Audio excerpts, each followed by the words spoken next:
سناؤں کیوں بھلا میں حال دل اپنا زمانے سے، سناؤں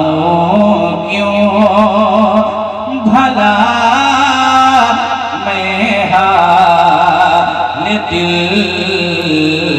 اپنا زمانے سے، کہ سناؤں کیوں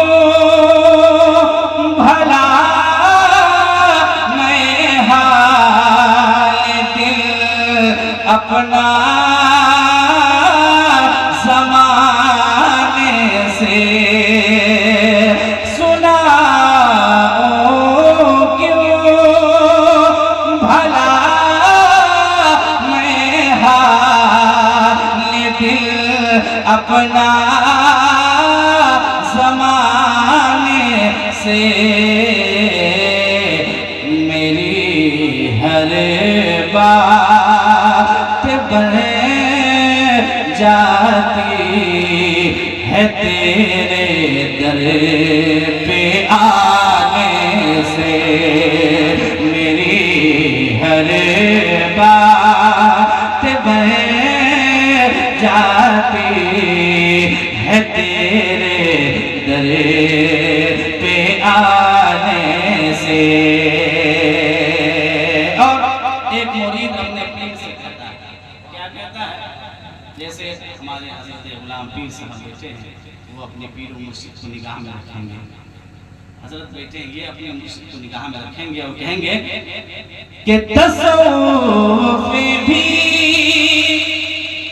طریقت بھی شریعت بھی حقیقت بھی، تصوف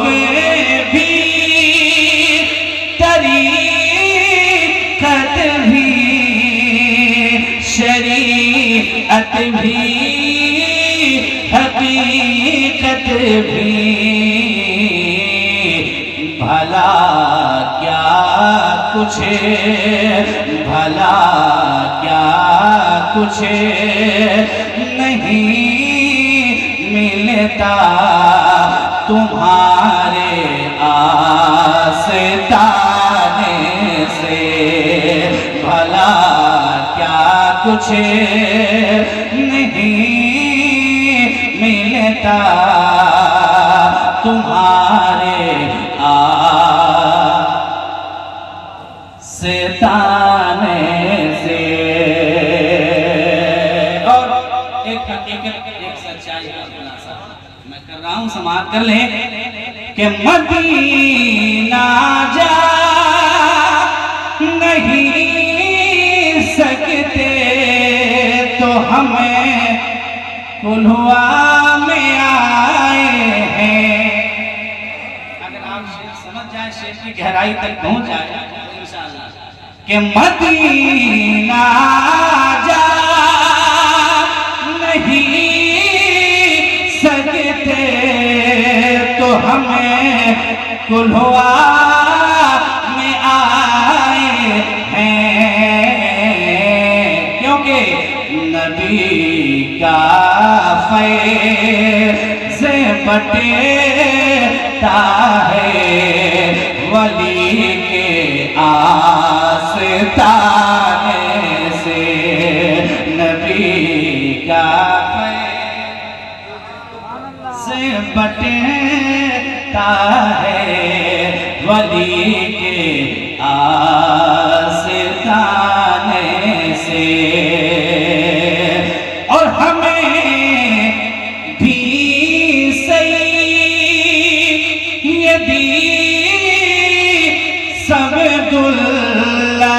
تیری شاہگاہ صدقہ،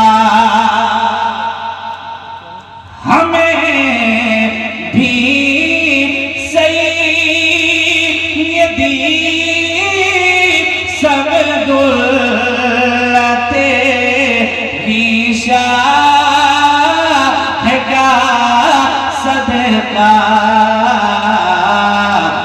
عطا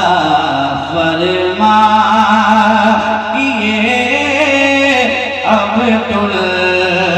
عبدالمجید اپنے خزانے سے عطا فرما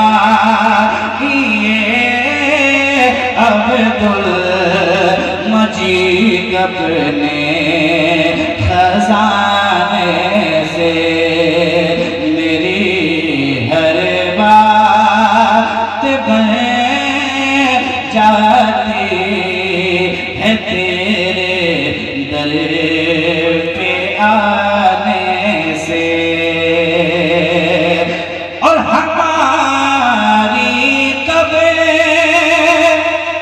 میں بخششیں کا ایک سامان یہ بھی ہے. ذرا محبت سے کہہ دیں کہ ہماری قبر میں بخششیں کا ایک سامان یہ بھی ہے کہ ہٹانا مت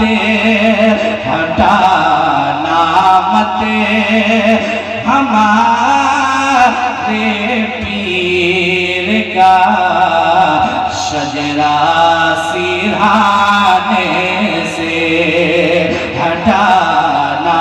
مت ہمارے پیر کا شجرہ سرہانے سے. اور یہ آخری شعر ایک پیغام کے طور پہ چونکہ ذمہ دار احرام کی موجودگی ہے، صوفیاء کرام بھی ایک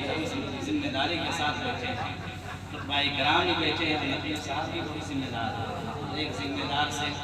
اور ایک شعر حاضر کرتا ہوں، سماعت کر لیں کہ جبھی سجدے سے ہو جگر میں خوف عقبہ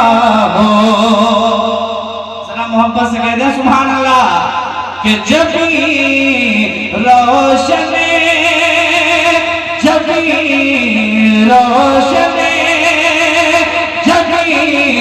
ہو سجدے سے جگر میں خوف عقبہ ہو. کیونکہ خدا راضی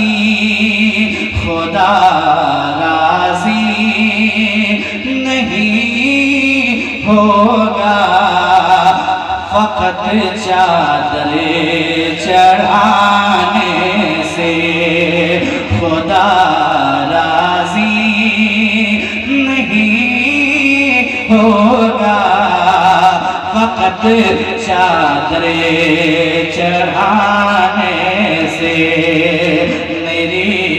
ہر بات بن جا